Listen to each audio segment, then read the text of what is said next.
Hello, everybody. This is Jimmy, and you're reading with Jimmy. We're reading Franz Kafka's Metamorphosis, a novel, translated by Michael Hoffman. This is part 4 of 5 parts. Ready? Okay, we left off with Gregor's mom and sister removing his furniture from his room to give him more room. And so he erupted forth, the desk next to the door, to catch their breath, and the 4 times changed his direction. Right? For he should rescue first. What should he rescue first from his room? Let's continue. When he saw the picture of the fur-clad woman, all the more prominent now, because the wall on which it hung had now been cleared. So he crawled hurriedly over to it and pressed himself against the glass, which stuck him and imparted a pleasant coolness to his body. At least no one would now take away his picture, which Gregor now completely covered. He turned his head in the direction of the living room door to see the women as they returned. And they hadn't taken much of a break. And here they came again. Greta had laid her arm around her mother and was practically carrying her. "Well, what shall we take next?" Greta said, looking around, and then her eyes encountered those of Gregor up on the wall. She kept her calm, probably only on account of the presence of her mother, inclined her face toward her to keep her from looking around, and said with a voice admittedly trembling and uncontrolled, let's just go back to the living room for a moment, shall we?" Greta's purpose was clear enough to Gregor. She wanted to get her mother to safety and then chase him off the wall. Well, just let her try. He would perch on his picture. He would never surrender it. He would rather fly in Greta's face. But Greta's words served only to disquiet her mother, who stepped to one side, spotted the giant brown stain on the flowered wallpaper, and before she had time to understand what she saw, she cried in a hoarse, screaming voice, "Oh my God! Oh my God!" And with arms outspread as though abandoning everything she had, she fell across the sofa and didn't stir. "Oh, Gregor!" cried his sister, brandishing her fist and glowering at him. Since his metamorphosis, they were the first words that she had directly addressed to him. She ran next door to find some smelling salts to arouse her mother from her faint. Gregor wanted to help too. He could always go back and rescue the picture later, but he was stuck fast to the glass, and he had to break free by force. And then he trotted next door as though he could give his sister some advice, as in earlier times. But he was forced to stand around idly behind her while she examined various different flasks. And gave her such a shock finally when she spun around that a bottle crashed to the ground and broke. Do you remember that picture we talked about earlier? This is the passage that talks about what that picture that he had put himself on is. The picture was recently clipped from a magazine of a lady in a fur hat and stole, sitting bolt upright, holding in the direction the onlooker a heavy fur muff into which she had thrust the whole forearm. Keep that in mind when we do the analysis. That's the picture he put himself on. But now he's following his sister into the other room. So she drops this and breaks it. One splinter cut Gregor in the face, the fumes of some harshly corrosive medicine causing him to choke. Greta ended up by grabbing as many little flasks as she could hold, and she ran with them to her mother, and she slammed the door shut with her foot. Gregor was now shut off from his mother, who, through his fault, was possibly close to death. There was nothing he could do but wait. And assailed by reproach and dread, he began to crawl. He crawled over everything. The walls, the furniture, the ceiling. And finally, in his despair, with the whole room already spinning around him, he dropped onto the middle of the dining room table. Some time passed. Gregor lay there dully, and there was a silence all around. Maybe it was a good sign. But then the bell rang. The maid, of course, was locked away in her kitchen, and so Greta had to go to the door. His father was back. "What happened?"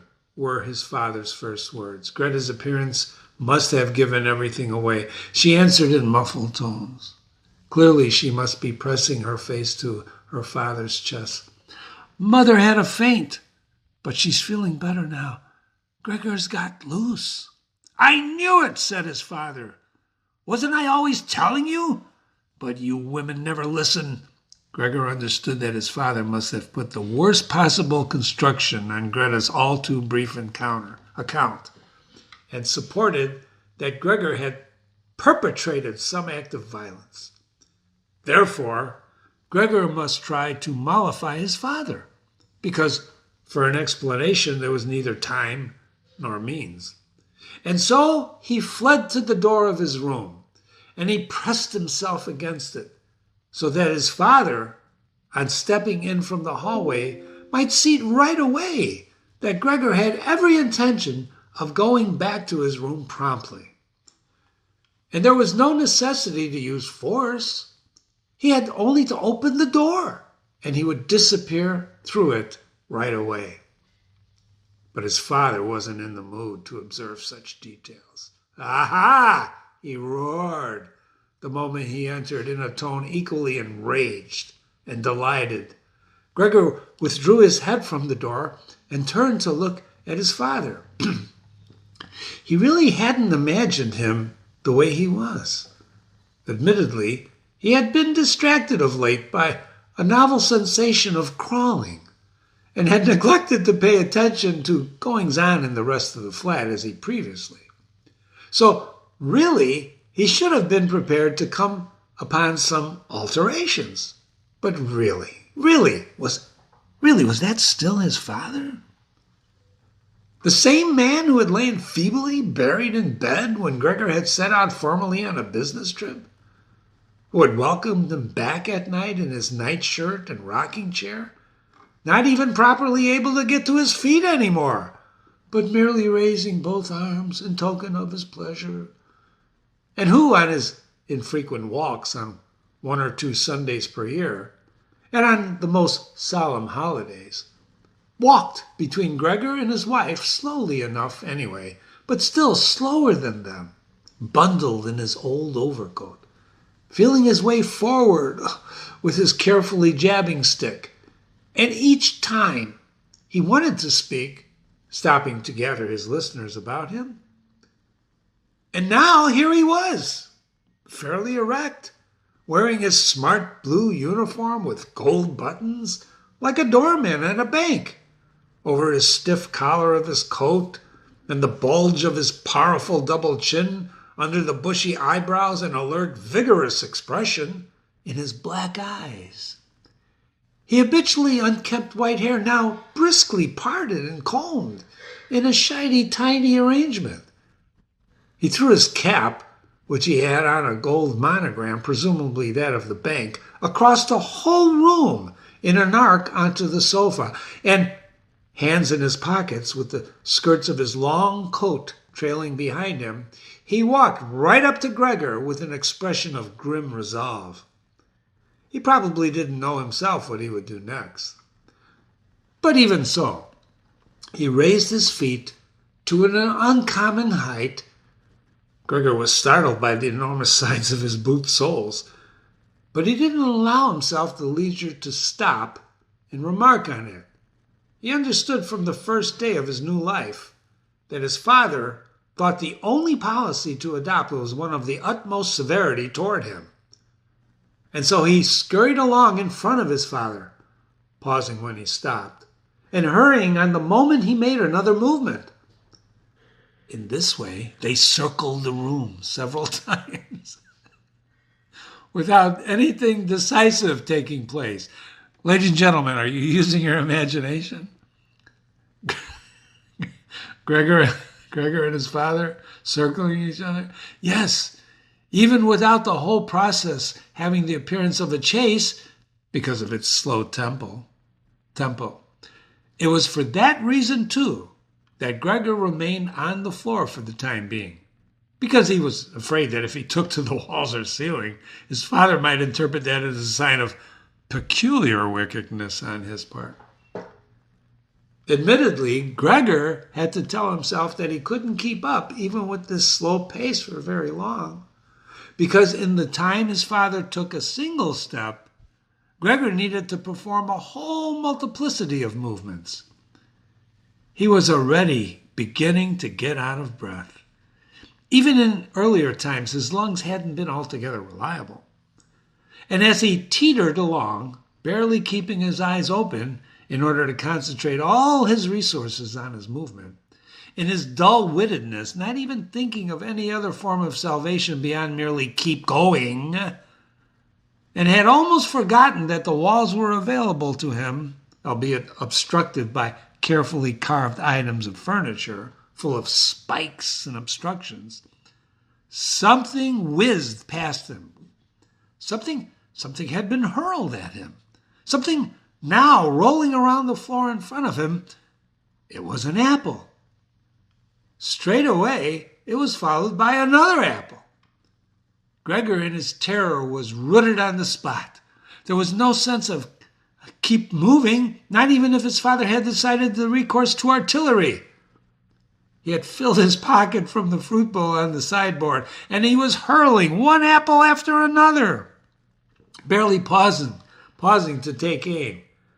These little red apples rolled around the floor as though electrified, often coming into one another, rebounding. A feeble tossed apple brushed against Gregor's back, only to bounce off harmlessly. But one thrown in a moment later, however, seemed to pierce his back. Gregor tried to drag himself away as though the bewildering and scarcely credible pain might pass if he changed his position, but he felt as if he were nailed on the spot, to the spot, and in complete disorientation, he stretched out. With one last look, he saw how the door to his room was flung open, and his mother had ran out in front of his howling sister in her chemise, and his sister had undressed her to make it easier for her to breathe after her fainting fit, and how his mother ran towards his father, and as she ran, her loosened skirts successively slipped to the floor, and how, stumbling over them, she threw herself at his father and embracing him in complete union with him. And now Gregor's eyesight was failing him, and her hands clasping the back of his head begged him to spare Gregor's life. Jimmy wrote a note. Wow. The grave wound to Gregor, from whose effects he suffered for over a month, as no one dared to remove the apple, it remained embedded in his flesh.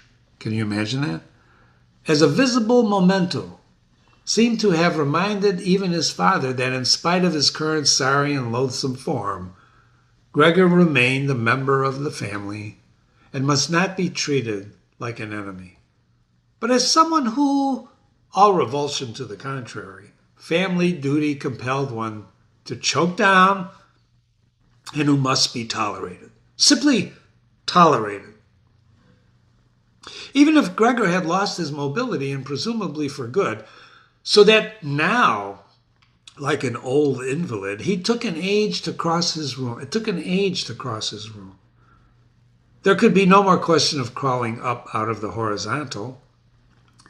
This deterioration of his condition acquired a compensation, perfectly adequate in his view, in the fact that each evening now the door to the living room, which he kept under sharp observation for an hour or two before it happened, was now opened, so that lying in his darkened room, invisible from the living room, he was permitted to see the family at their lit-up table. And with universal sanction, it's okay, as it were, though now in a completely different way than before, to listen to the family talk together. Admittedly, these were not now the lively conversations of earlier times, which Gregor had once called to mind with some avidity, as he lay down exhausted in the damp sheets of some poky hotel room. Now, generally, things were very quiet. His father fell asleep in his armchair not long after supper was over, his mother and sister enjoined one another to be quiet, and his mother, sitting well forward under the lamp, sewed fine linen for some haberdashery, while his sister, who had taken the job of salesgirl, studied stenography and French in the evenings in the hope of perhaps one day getting a better job. Sometimes his father would wake up as though unaware that he had been asleep, and he would say to his mother, "You've been sewing all this time?" And he promptly fell asleep again, while mother and sister exchanged tired smiles. With an odd stubbornness, his father now refused to take off his uniform coat, when he was at home, while his dressing gown hung uselessly on his hook. His fully dressed father dozed in his chair, as though ready at all times to be of service, waiting, even here, for the voice of his superior. And as a result, the uniform, which even began with had not been new, in spite of all the precautions of mother and sister, it rapidly lost its cleanliness. And Gregor often spent whole evenings staring at this comprehensively stained suit with its invariably gleaming gold buttons, in which the old man slept so calmly and uncomfortably. As soon as the clock struck 10, his mother would softly awake his father, talk him into going to bed because he couldn't sleep properly where he was. And the proper sleep was precisely what he needed, given that he had to go back on duty at 6 in the morning.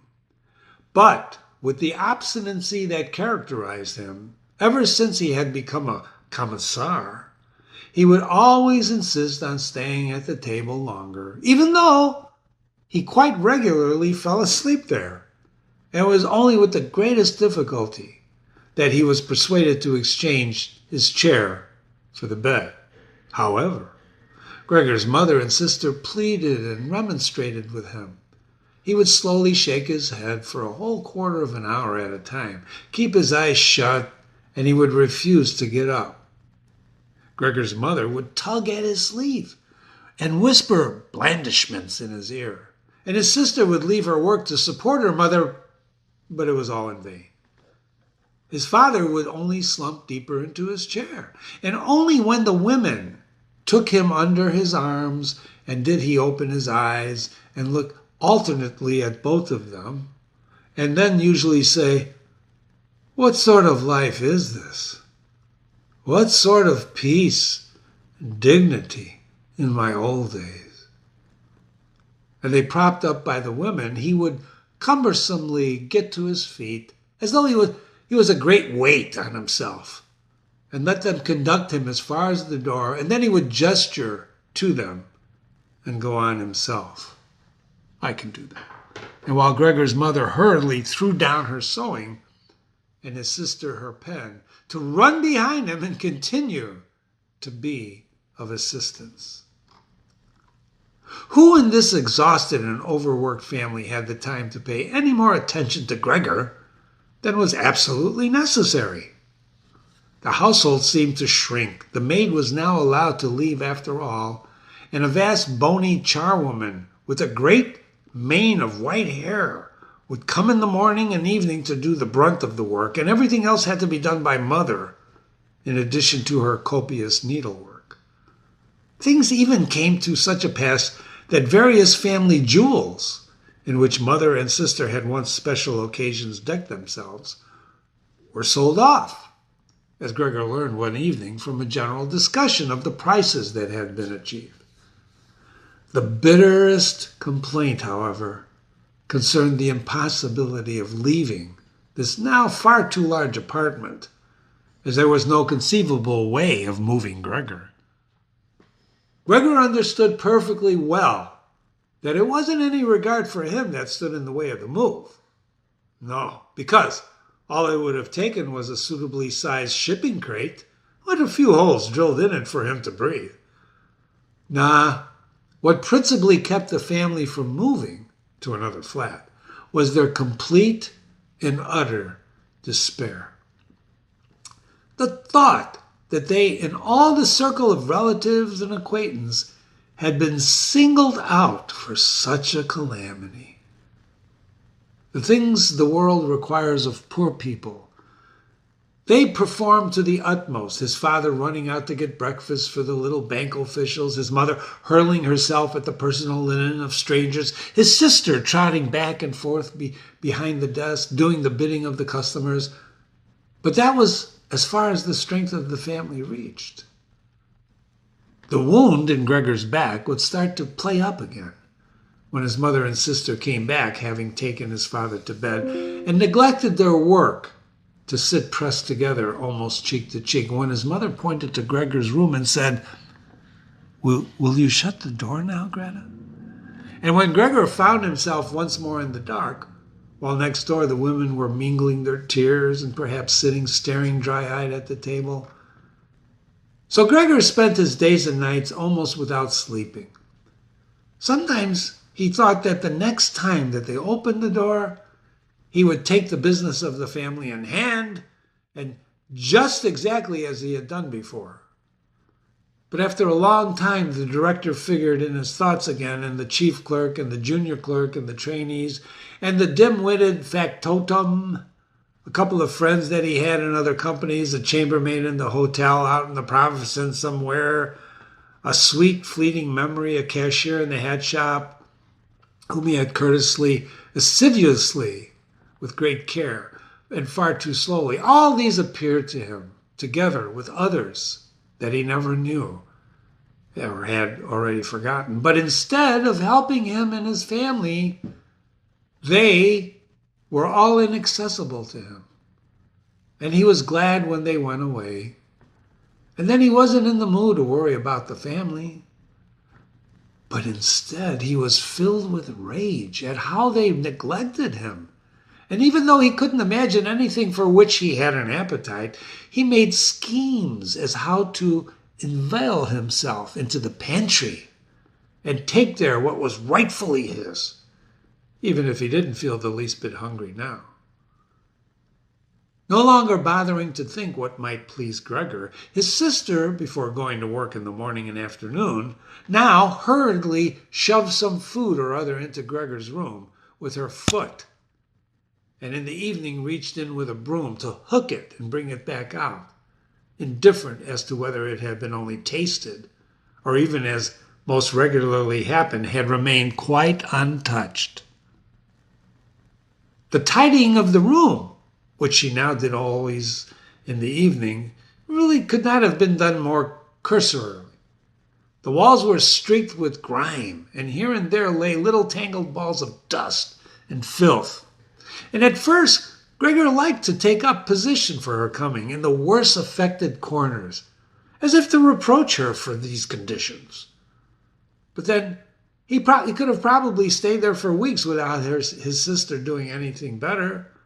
After all, she could see the dirt as clearly as he could, and she had simply taken it into her head to ignore the dirt. At the same time, with a completely new pernicketiness that seemed to have come over her, as if it had indeed the whole family, she jealously guarded her monopoly of tidying Gregor's room. On one occasion, his mother had subjected Gregor's room to a great cleaning involving several buckets of water. The humidity was upsetting to Gregor, who lay miserably and motionlessly stretched out on the sofa. But his mother didn't get away. Pernicketiness is excessively fussy, right?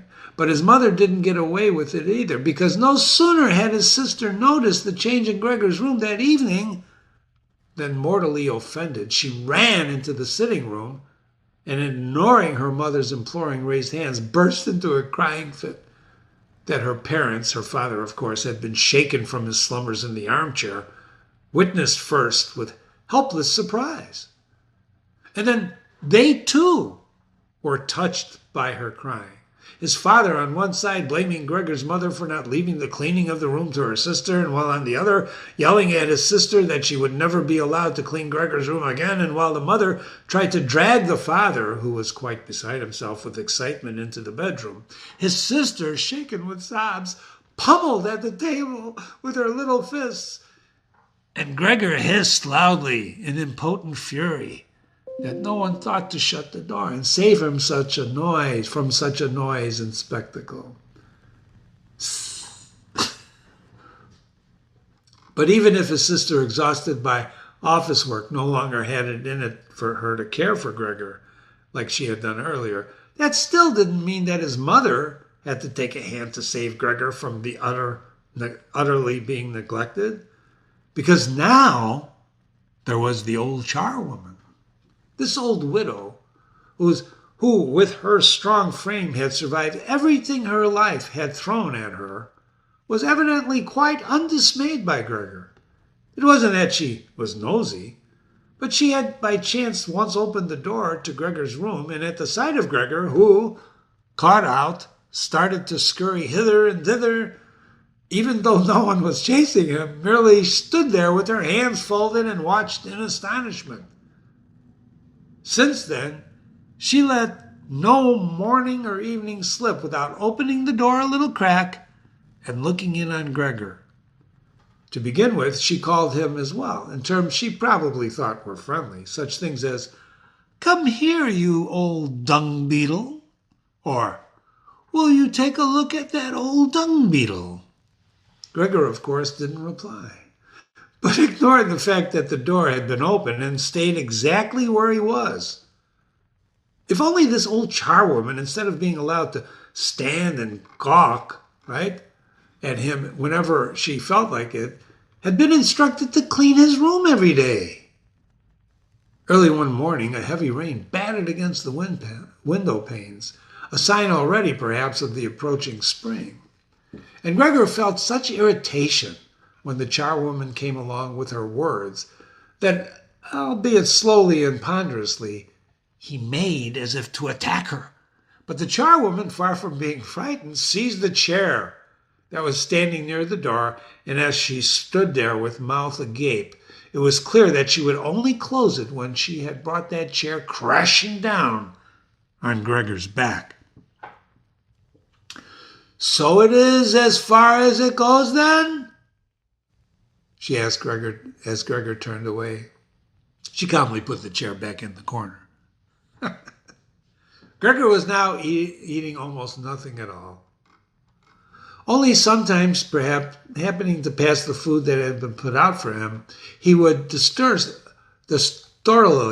take a morsel in his mouth. Okay, their actions performed in random, aimlessly. He would aimlessly take a morsel in his mouth, keep it there for hours, before usually spitting it out again. At first, he thought it was grief about the condition of his room that was keeping him from eating, but in fact, the alterations to his room were the things that he came to terms with most easily. They had started pushing things into his room that would otherwise have been in the way. And there were now a good many such items, since one room in the flat had been let out to a trio of bachelors. Aha! These serious-looking gentlemen, all three wore full beards, as Gregor happened to see once peering through a crack in the door, were insistent on hygiene. Not just where their own room was concerned, but throughout the flat, where they were now tenants, and therefore most especially in the kitchen. Useless and dirty junk was something for which they had no tolerance. Besides, they had largely brought their own furnishings with them, and for that reason many things now had become superfluous, that couldn't be sold, and that one didn't want to simply throw them away, so these things came into Gregor's room. And also the ash can and the rubbish bin from the kitchen, anything that was seemed temporarily surplus requirements was simply slung into Gregor's room by the charwoman, who was always in a tearing rush. And it was fortunate that Gregor rarely saw more than the hand and the object in question, whatever it was. It might be the charwoman had it in mind to reclaim the things at some future time, or to go in and get them out one day. But what happened was that they simply lay where they had been thrown, unless Gregor, crawling about among the junk, happened to displace some of it. At first, pre-force, but because there was simply no more room in which to move, but later on increasing pleasure, even though, after such pregurgitations, he would find himself heartsore and weary to death that he wouldn't move for many hours. This is a journey, a long one, meandering one. Pregurgitations. Since the tenants sometimes took their supper at home in the shared living room, the door of it remained closed at some evenings, but Gregor hardly missed the opening of the door. After all, there were enough evenings when it had been open, and he had not profited from it, but instead, without the family noticing at all, he had merely lain still in the darkest corner of his room. On one occasion, however, the charwoman had left the door of the living room slightly ajar, and it remained ajar even when the tenants walked in that evening and the lights were turned on. They took their places at the table where previously Father, Mother, and Gregor had sat, unfurled their napkins, and took up the eating irons. And straightway his mother appeared in the doorway carrying out a dish of meat. And hard behind her came his sister with a bowl heaped with potatoes. The food steamed mightily, and the tenants were inclined themselves to the dishes in front of them as though to examine them before eating. And the one who was sitting at the head of the table, and who seemed to have some authority over the other two flanking him, cut into a piece of meat in the dish as though to check whether it was sufficiently done, and didn't have to be sent back to the kitchen. We're going to stop there, and we have one more reading of Franz Kafka's Metamorphosis. I hope you're enjoying this story. It's really, really interesting.